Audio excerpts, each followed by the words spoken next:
이스라엘 12지파의 땅으로 떠나는 여행 성지가 좋다. 성경 속 살리사 땅이라고 묘사된 에브라임 광야에서 발견한 성읍 터. 바로 광야 지하에서부터 끌어올린 천연 샘물이 있었기에 가능했는데요. 광야의 물맛은 과연 어땠을까요? 그 너머 기도의 장소, 비잔틴 시대의 수도원과 성경 속 예수님이 거하셨던 마을 타이베, 그리고 그곳에서 크리스천의 자긍심을 상징하는 의외의 것을 발견했다고 하는데요. 이스라엘 12지파의 땅 에브라임 광야로 지금 떠나봅니다. 계속해서 에브라임 지파의 땅 동쪽 광야 지역을 이제 갑니다. 에브라임 산지의 동쪽은 광야입니다. 특히 성경에 살리사의 땅으로도 나오는데 엘리야 선지자도 그렇고 또 특히 사울이 왕이 되기 전에 잃은 나귀를 찾기 위해서 이 살리사의 땅을 두루 돌아다녔다는 구절이 있는데 일단 이곳에 샘을 한번 가보도록 하겠습니다. 네, 특히 이제 이번 소개할 곳은 우리가 성지 순례를 와도 이 에브라임 지파의 이 동쪽 광야는 좀처럼 가지 않는 곳인데 이 광야의 땅에도 이렇게 비옥한 지역이 있습니다. 그러고 보면 이 고대로부터 성읍이 있었을 것으로 추정이 되는데 이곳이 물이 나오는 곳입니다. 인근의 특히 아랍 베두인들은 물탱크를 이렇게 에브라임 산지 동편 이 광야 지역에 바로 이곳은 지금 보시다시피 골짜기에 비옥한 이 얼마나 비옥합니까? 토지가 있고 지금 이 앞에서부터 쭉 돌아보면 아주 고대로부터 굉장히 큰 사람이 살아온 그러한 유적지가 이렇게 있습니다. 네, 특히 이제 뭐 고고학 발굴을 통해서 아주 고대로 올라가는 무덤이 발견된다든지요. 저렇게 돌을 보면 저 돌의 규모가 작지가 않아요. 굉장히 컸었던 뭐 성읍이었을 것 같아요. 바로 이곳이 이제 이 사무엘상 이 9장 4절에 보면 사울이 왕이 되기 전에 이 기스의 아들이죠. 잃은 나귀를 찾아서 이 일대를 이 지역이 언급이 되는데 사무엘상 9장 4절에 보면 그가 에브라임 산지와 살리사 땅으로 두루 다녀보았으나 찾지 못하고 이게 이제 잃은 나귀 암나귀를 찾아 이 살리사 땅을 이렇게 두루 다녔다는 기록을 보면 바로 이곳이 이 에브라임 산지 동편 광야에 이 굉장히 큰 성읍이 있었던 것을 이렇게 볼 수가 있습니다. 사방을 보면 다 광야입니다. 돌 기둥까지 있는 건물을 구비했었지요. 이 지역에 이제 곧 우리가 가보게 되겠는데 엔사미아라고 하는 이 샘이 굉장히 크고요. 지금도 인근 이 팔레스타인의 라말라 지역 많은 마을들이 이 물을 사용한다고 하니까 정말 이 물은 고대로부터 이 에브라임 지역 동편의 이 삶을 이렇게 살아가게 한 그러한 물의 근원인데, 자 이제 조금 이제 안쪽 물의 근원으로 한번 가보겠는데요. 이 물을 이용해서 수로로 인근의 농작물을 대단히적으로 경작을 한다든지 또 그러니까 이 광야의 중요한 장소 이 살리사의 땅, 또 이 엘리야 선지자 때도 바알 살리사라고 하는 이름도 있고 또 그 전에 이제 사울이 이곳에서 살리사 땅을 두루 다니면서 잃은 나귀를 찾았다는 곳이 바로 이 물입니다. 지금도 엄청난 물을 이렇게 끌어올리네요. 야, 마침 이제 Thank you. 작업을 하고 This 있는 water from down up 세상에. and go where? 5, 6 villages. everybody, people Palestine. 20%. 75 of Israel. 이 지역의 많은 물을 이제 25%는 팔레스타인 마을들이 쓰고 75%는 이제 유대인들이 쓴다는 그런 얘기죠. 자, 보시죠. 이게 물을 이렇게 퍼올린 물을 보는데 물맛이 정말 이게 지하 600m의 광야에서 끌어올린 물을 이 광야에 나는 물이라 굉장히 시원하고 China? 코리아 네. Welcome. 지하 세상에 아니 어떻게 이렇게 광야에 600m 에서. 솟은 물이 맛있고 이 살리사의 땅 이 물을 마신다고 합니다. 참 이 성경의 이 성지가 광야가 얘기합니다. 이게 총 6개 중에 3번째 물 뿌리는 것인데 이것만 해도 We have six. 예, 총 6개의 푸프가 있는데 그 중에 세 번째 The same six. 6개. 이거야말로 오늘날 팔레스타인의 젖줄이네요. 사실 성지순례로 오면 이런 물도 좀 마셔보고 이 해야 파이프로 이 살리사의 물, 즉 엔사미아, 이 사미아 샘의 물을 이제 라말라 높은 지역으로. 예스. 이게 지상의 파이프고 Yes. 언더그라운드. What is down? Yes. 또 하나 보여주신다 그래서 이 가봤는데 바닥에 이러한 이런 물이 있는 거죠. 이건 이제 지하용 구멍이 뻥뻥 뚫려 있는데 지금 이 지하 600m까지 세상에. 깊이 박았답니다. 네, 지하 600m까지 내려보내면 요 구멍으로 이제 물이 숨에서 들어오면 그 물을 퍼 올려서 이제 오늘날 이 팔레스타인과 또 이스라엘 지역의 물을 공급해 준다고 하니까 이러한 것들이 이제 6개가 있는데 매 시간 엄청난 물을 퍼올리고 이곳에 퍼올린 물을 지금도 이곳에 이제 양과 또 낙타와 염소들이 인근에 이렇게 쉬는 이 베두인들에게 있고요. 그 다음에 이 물을 활용해서 고대인들이 살았다가는 인근 옛 마을로 한번 가보는데 이제 고고학 유적지인 것이죠. 이 로마 시대 때뿐만 아니라 그 이후에도 이전에도 요것이 이제 이 물들을 이렇게 수로로 수평을 유지하면서 끌어가던 시설이 이렇게 있고요. 그리고 보면 이 지역은 이미 이 물로 인해서 지금까지도 요거죠. 요것이 이제 이렇게 수로를 만들어서 이게 물을 끌어가고 이쪽에서 나는 물을 저쪽으로 가져가기 위해서 이렇게 수로를 만들었어요. 수로. 요 물을 끌어다가 이 또 낙차를 이용해서 물레방아를 수평을 만들기도 했어요. 유지하기 위해서 이 거대한 다리를 이렇게 놓았어요. 수로가 연결되었고 골짜기로 흘러가는 물을 그렇죠. 이렇게 아치로 다리를 만들어 놓고 쭉 뻗어서 이제 물을 저쪽으로 가져간 거죠. 곧 기후나 지역을 보면 굉장히 메마른 광야의 황량한 땅인데 이렇게 물만 솟아나면 그 물로 비옥한 농지를 만들고 또 그 물을 끌어서 인근에 바로 요곳입니다. 이렇게 해서 이제 끌어와서 이 낙차에 떨어뜨리면서 또 이제 방앗간을 만들어서 밀과 보리를 빻던 그러한 시설도 있고요. 참 신기합니다. 요것이 바로 이 에브라임 동편 땅 광야 지역의 이 살리사라고 하는 지역의 이제 모습들을 보고 계시고요.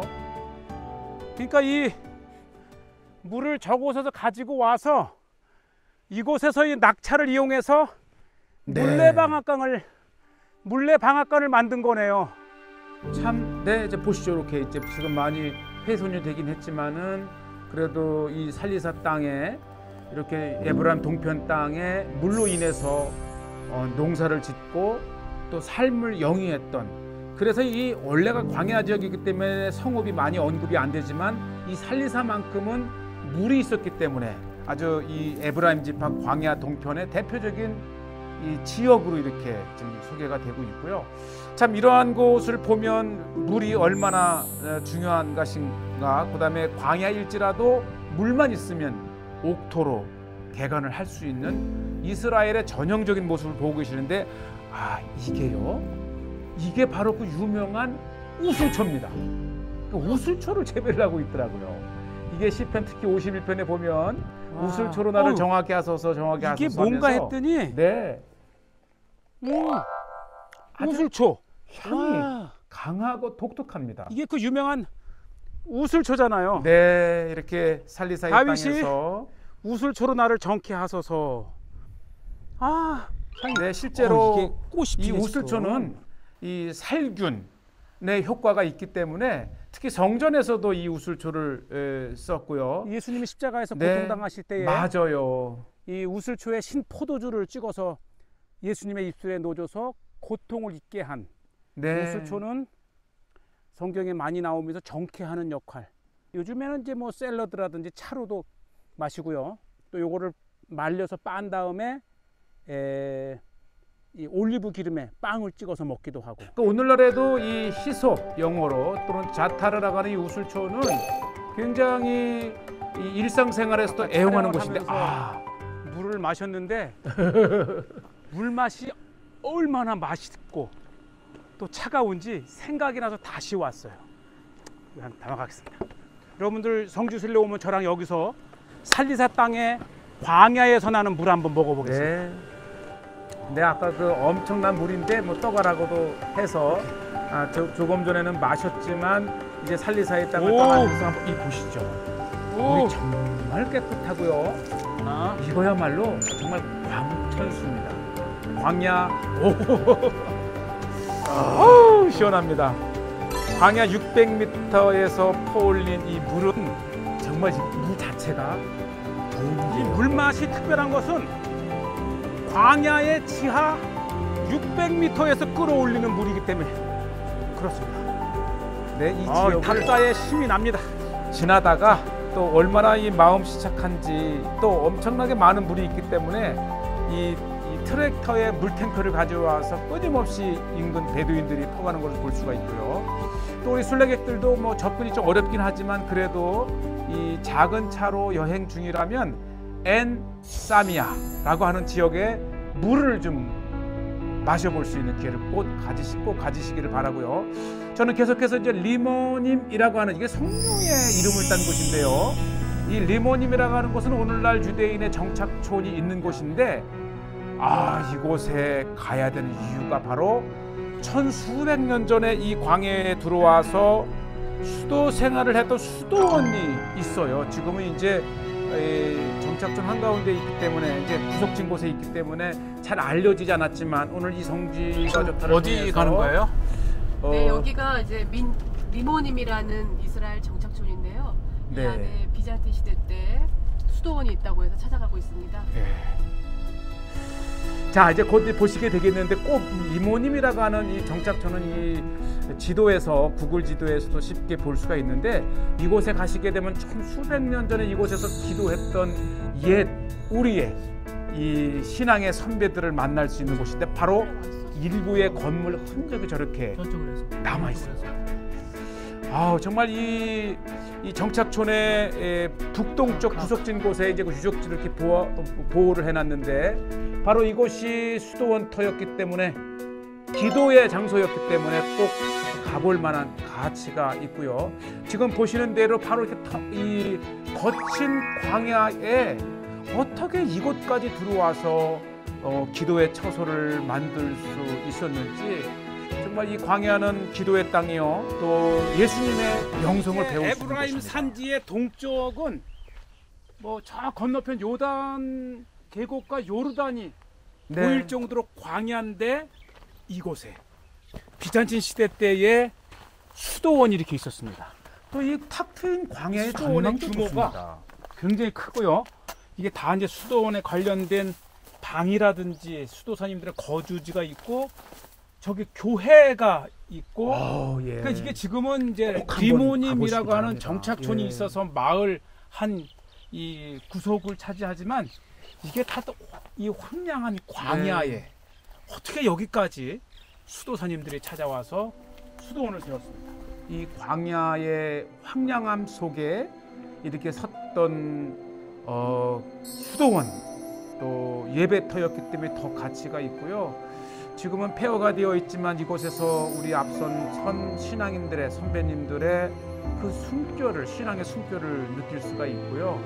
이곳이 아마 유대인과 관련된 유적이었다면 잘 개발도 했을 터인데 지금 정착촌 안에 있기 때문에 이렇게 오늘 성지가 좋다를 통해서 키부츠 또 정착촌 리모님의 여기 이거 보세요. 십자가에 한장에서 이게 이제 수도원이었다고 하는 것을 보여주는 증거죠. 아직도 보시죠.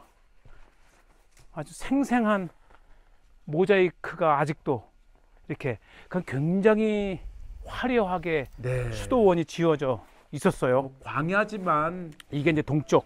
이 기도의 보고 열정은 있고. 이렇게 귀한 수도원과 교회의 예배처를 만들어 놨고요.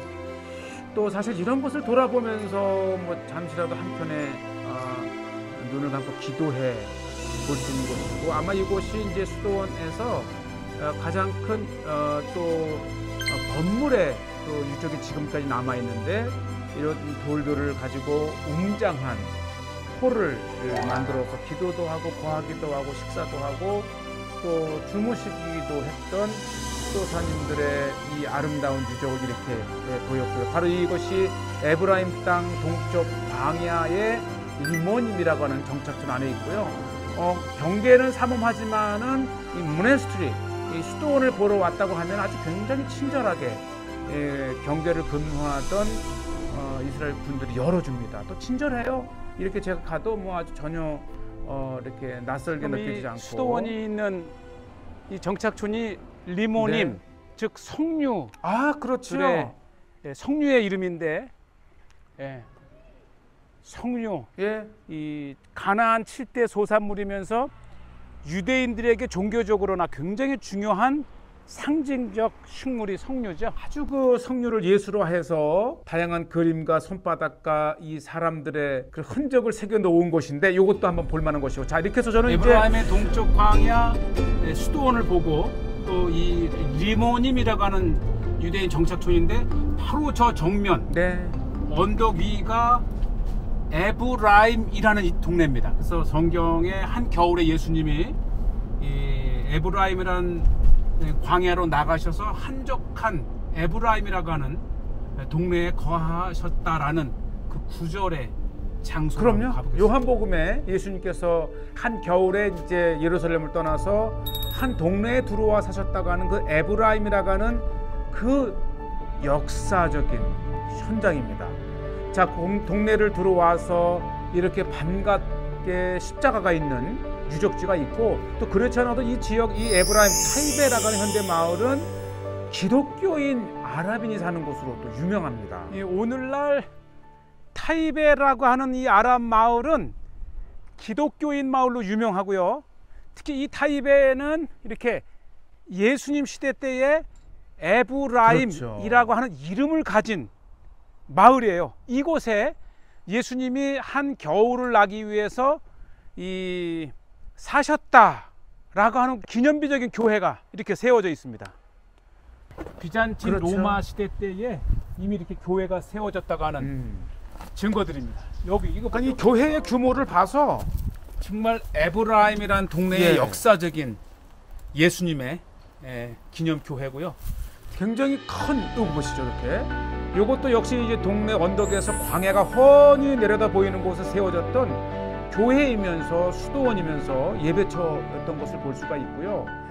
이 타입의 마을, 에브라임이라고 하는 성경 시대 때 마을 광야가 예. 보이는 이곳에 이렇게 교회가 하나 세워져 있고요.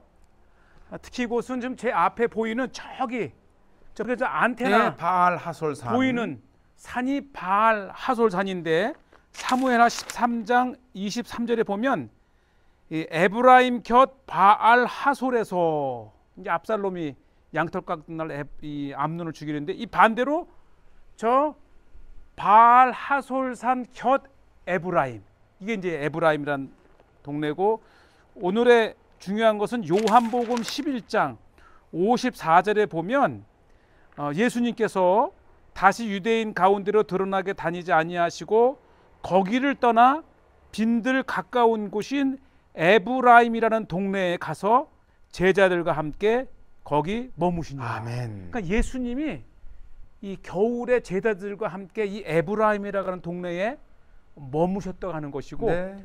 그것을 기념을 해서 이렇게 이 예수님 기념 교회를 세워놨습니다. 정말 이 저 바알 하솔산을 기준으로 에브라임이라는 동네와 네. 요한복음 11장 54절에 에브라임이 딱 들어맞는 정말 역사적인 장소입니다. 그러니까 에브라임 땅의 동편이 광야 지역이지만 벌써 두 번째 우리가 이제 수도원을 보았고요. 처음에 이제 엔사미아라고 하는 물이 굉장히 맑고 깨끗한데 세상에 이 팔레스타인 지역의 이 물을 가지고 맥주 공장을 만들었어요. 사실 이제 기독교인들 우리나라에는 이 기독교인들 술을 금하기 때문에 맥주가 어색할지 모르지만 오히려 팔레스타인에서는요. 1994년 바로 오슬로에서 그렇죠. 이스라엘과 팔레스타인이 평화 협정을 맺은 그 해에 시작한 그러면서 기독교인이 이 사업을 시작을 했는데 무슬림들은 술을 먹지 않지만 기독교인들은 알코올을 먹을 수 있다 해서 예수님이 머무셨다고 하는 에브라임이라는 동네 그리고 특히 이 살리사의 땅 그 엔사미아라고 하는 정말 맑은 물이 솟아나는 곳에 팔레스타인의 유일한 맥주 공장이 있어요. 아 성지가 좋다 해서 왜 또 맥주 공장을 소개하냐 하는데 이게 중요한 건 뭐냐면 기독교인들은 자신들이 무슬림과 차별화된 기독교인이라는 걸 보기 위해서 맥주와 I've been here for the past 26 years, since 1994. After the Oslo Agreement, I came back. I was in Boston, Massachusetts. 네. And I came back to Palestine to Yes. make the first Palestinian beer company. Yes. And I'm proud what I did. 네. The amount of alcohol Yes. been consumed by the 1% Christians. 예. 기독교인들이 So 마신다. that means everybody likes Taipei beer. 예, 타입의 맥주. 이분이 이제 600년 또 400년 역사를 거슬러 올라가는 팔레스타인의 India 귀한 Pale Ale. 기독교인 가정이에요. So this is a famous 그리고 beer. 나는 무슬림이 아니다라는 걸 보이기 위해서 일부러 이렇게 더 이 알코올, 이제 맥주나 이게 예수님의 포도주를 동네 마십니다. 에브라임에서 이 무슬림들은 알코올을 안 마시지만 상대적으로 내가 기독교인이라는 것을 보이기 위해서 팔레스타인 기독교인들은 마십니다. 예. 이 타이베라는 것이 이 에브라임의 동네의 현재 이름이고 예. 바로 예수님이 거하셨던 동네의 이름을 딴 예. 타이베비입니다. 우리가 조금 전에 봤던 엔사미아 그 살리사의 샘의 물이 결국은 여기까지 와서 이 통에 It's a 담기게 되고요. natural water, spring water, and it's a very good water.